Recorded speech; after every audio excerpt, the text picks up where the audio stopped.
미국 경제가 탄탄한 성장세를 이어가는 만큼 S&P 500 지수도 향후 12개월 안에 6,000선을 돌파할 수 있다는 전망이 나왔습니다.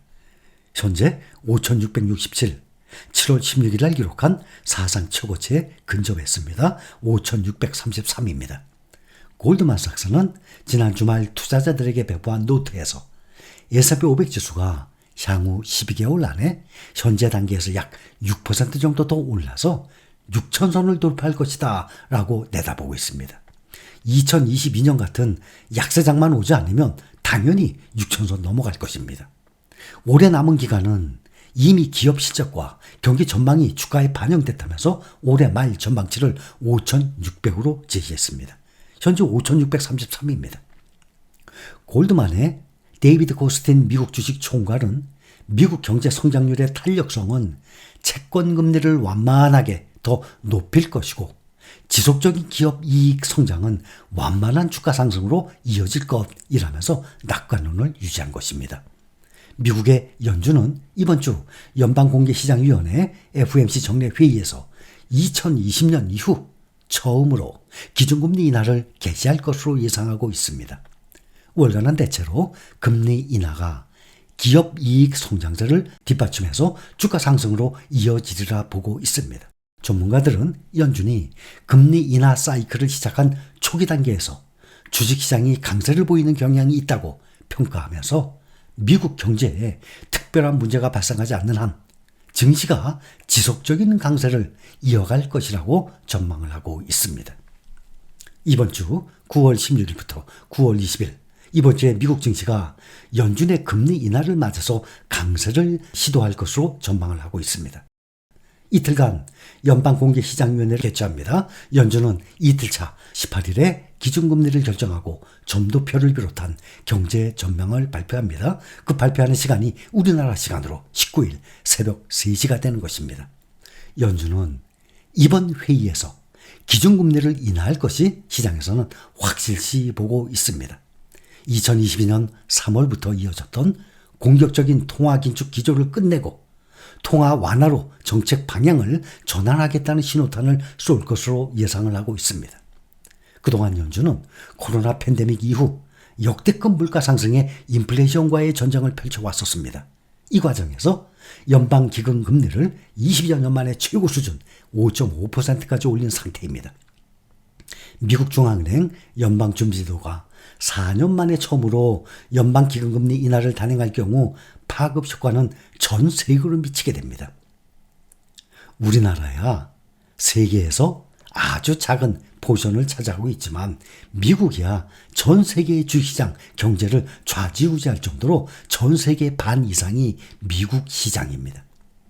지난주 중반까지만 해도 25베이시스 포인트, 그러니 0.25% 인하에 대한 기대가 컸는데 현재 금리 선물 시장에서는 0.5% 인하를 예상하는 여론이 더 많아진 상태입니다. 패드워치 툴에 따르면 금리 거래자들은 0.5% 인하 가능성 59%, 0.25% 인하 가능성 41%, 오히려 0.5% 인하 가능성을 더 높게 보고 있는 상황입니다. 특히 지난주 후반부터 빅컷에 대한 전망이 급속도로 증폭되고 있습니다.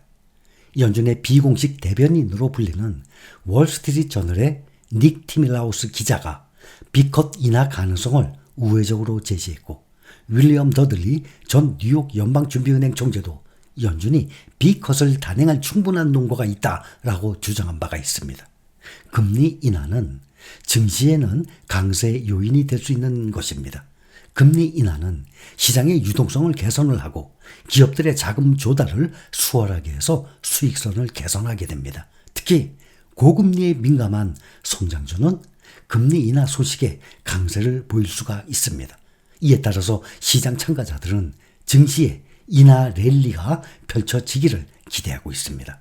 지난주 기술주 중심의 나스닥 지수가 6% 가까이 급등했습니다. S&P 500 지수는 4% 올랐어요. 다우지수 2.6% 올랐습니다. 그래서 지난주 나스닥 지수와 S&P 500 지수는 올해 들어서 최고의 한 주를 보낸 바가 있습니다. 다만 미국 증시가 이미 금리 인하 기대감을 반영을 하면서 상승한 만큼 선반영됐다는 지적도 나옵니다. 또 일각에서는 오히려 연준이 금리를 실제로 인하하면 주가가 내릴 수 있다라는 분석도 나오고 있습니다. 최근에 몇 달간의 인플레이션은 드디어 꺾이는 흐름을 보였습니다. 지난주 발표된 미국의 물가지표도 미국의 인플레이션이 대체로 통제되고 있다라고 나오고 있습니다. 인플레이션이 둔화하고 있는 만큼 이번 회의에서의 금리 인하는 기정사실로 보입니다. 관건은 연준이 얼마나 큰 폭의 금리 인하를 단행하느냐입니다. 일부 전문가들은 연준이 굳이 서두르지 않고 점진적인 인하를 단행할 것으로 전망하고 있습니다. 다만 일부 전문가들은 연준이 첫 인하에서부터 선제적으로 대폭의 인하를 단행할 수 있다고 또 내다보고 있습니다. 여기서 참고로 양적 완화, 양적 긴축에 대해서 간략하게 알아봅시다. 양적 완화는 영어로 quantitative easing이라고 됩니다. quantitative easing, 그 이니셜을 따서 QE로 약칭합니다. quantitative easing의 이니셜 QE, 양적 완화예요. 양적 완화는 팬데믹 때 들어봤습니다. 코로나 팬데믹 때. 돈을 뿌리는 거. 중앙은행이 금리가 제로 금리에 가까워서 더 이상 인하를 할 수가 없어요. 제로 금리까지 왔으니까. 그럴 경우 금융시장의 경기 부양을 위해서 정부의 채권, 여러 금융자산을 매입해서 시장에 유동성을 공급하는 거예요. 돈을 뿌리는 겁니다. 금리를 더 내릴 수 없는 상황에서 시중에 돈을 공급한다는 의미예요. 그래서 양적 완화라고 합니다. 중앙은행이 다양한 자산을 사들여서 시중에 통화 공급을 늘리는 정책입니다. 중앙은행이 사들이는 자산은 국채, 공채, 주택저당증권, 회사채 다양합니다. 4년 전에 코로나 사태로 인해서 경기가 침체하니까 미국과 유럽연합이 양적 완화 정책을 단행한 것입니다. 코로나 팬데믹으로 인해서 위축된 시장에 활기를 넣기 위해서 은행에서 돈을 뿌리는 정책으로 이해하시면 됩니다. 이렇게 양적 완화 정책으로 시장에 돈이 많아지게 되면 어떻게 됩니까? 화폐 가치가 그만큼 하락하게 되죠. 돈이 흔하니까. 시장에 돈이 많아졌기 때문에 사람들이 또 투자를 적극적으로 또 하게 됩니다. 그러니 주가가 오르는 효과가 또 있어요. 90년대 일본에서도 거품 경제가 붕괴한 후 일본 중앙은행이 정책금리를 0% 수준까지로 낮췄음에도 불구하고 극심한 디플레이션 상태에서 벗어나지 못하니까 2001년부터 5년간 은행들이 보유한 장기 국채를 매입하는 방식으로 양적 완화 정책을 동원해서 장기 금리를 끌어내렸습니다. 이번에는 양적 완화의 반대예요. 양적 긴축. quantitative tightening. easing이 아니라 tightening 이니셜을 따서 QT, QE, QT 이렇게 합니다. 중앙은행이 매입한 채권의 만기가 다가왔을 때 재투자하지 않거나 보유하던 채권을 만기 전에 매각해서 시중 유동성을 흡수하는 거예요. 시중에 이 풀어진 돈을 계속 빨아들이는 겁니다. 양적 완화의 반대 개념입니다. 기준금리 인상과 함께 연준이 사용하는 주요 긴축 수단이에요. 그런데 이것을 늦춘다는 것입니다.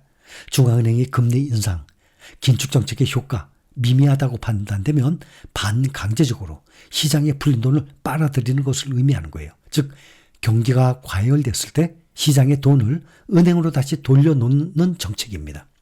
양적 완화를 시행하게 되면 시장에 돈이 많아지고 화폐의 가치가 떨어지기 때문에 물가가 상승하는 인플레이션이 발생하게 됩니다. 이렇게 과열된 시장에서 인플레이션이 발생하게 되면 중앙은행은 그동안 사들였던 채권들을 다시 돈으로 회수해서 시장에 풀어둔 돈을 가져오게 되는 것입니다. 이것을 대차 대조표 축소로도 불립니다. 미국의 연준이 2022년 6월부터 코로나 발생으로 실시했던 양적 완화 정책을 거꾸로 되돌리는 양적 긴축 정책을 실행하고 있는 것입니다. 금리 인하를 늦추는 대신 통화량 감소에 대해서는 다소 여유를 두겠다는 정책 결정으로 풀이됩니다. 대차 대조표 축소 속도를 6월부터 양적 긴축을 감속해서 시중의 유동성을 흡수하지 않겠다는 의미예요.